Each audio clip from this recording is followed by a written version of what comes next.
দেখো, একটা সহজ বিষয় কি জানো তো? কোনো মানুষকে আপন করার আগে, প্রিয় বানানোর আগে এটা মাথায় রাখা উচিত যে একজন মানুষ কিন্তু একটা বইয়ের মতো হয় না। একটা বই যখন আমরা পড়ি, একবার দুবার কিংবা তার আরও বেশি কয়েকবার পড়ি, তারপরে কিন্তু সেই বইটা আমাদের কাছে প্রিয় হয়ে ওঠে। কেন বলো তো? সেটা শুরু থেকে শেষ অবধি পুরোটা আমরা পড়ে নিয়েছি, জেনে ফেলেছি। কিন্তু একটা মানুষের সাথে যদি বছরের পর বছর, যুগের পর যুগ, সারা জীবন কাটিয়ে দিলেও বোঝা যায় না। কোথাও না কোথাও এমন কিছু জিনিস থেকে যায় যেটা আমাদের অজানা, যেটা আমরা জানতে পারি না কখনো।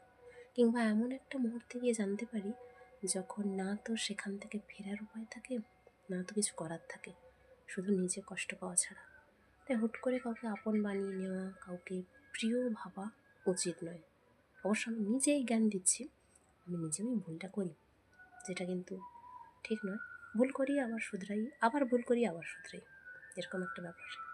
আর কাউকে কোনো কিছু দিলে না, মানে নিজের যতটা জমানো জিনিস থেকে হোক, কষ্ট করা জিনিস থেকে হোক কিছু দিলে, সেটা কোনো উপহার বা কোনো খাওয়ার, যা কিছুই হতে পারে, সেটা কোনো জিনিসটা জন্মদিন উপলক্ষে হোক কিংবা কোনো পুজো পার্বণ উৎসব অনুষ্ঠান যাই উপলক্ষে দেওয়া হোক না কেন, এটা বুঝতে হবে যে সে আদৌ সেটার যোগ্য কিনা। কারণ সব কিছু এমনি এমনি সবাইকে দিতে নেই। তুমি যার জন্য যেটা করবে, প্রথম প্রথম অনেকে অনেক মিষ্টি ব্যবহার দেখায়, ভালো ভালো কথা বলে, কিংবা তার পছন্দ হয়েছে বলবে, পরে পরে কিন্তু সেটা সম্পূর্ণ পাল্টে যায়। ওই যে বললাম, মানুষ সবসময় নিজের সব রূপটা দেখায় না। প্রথম প্রথম সবাই খুব ভালো ব্যবহার দেখায়, কিন্তু পরে সম্পূর্ণ বদলে যায়। তাই কাউকে আপন করার আগে সময় দাও নিজেকে, তাকে চেনো, জানো, বোঝো, দেখো সে কীরকম থাকে, তারপর আপন ভাববে। বুঝলে?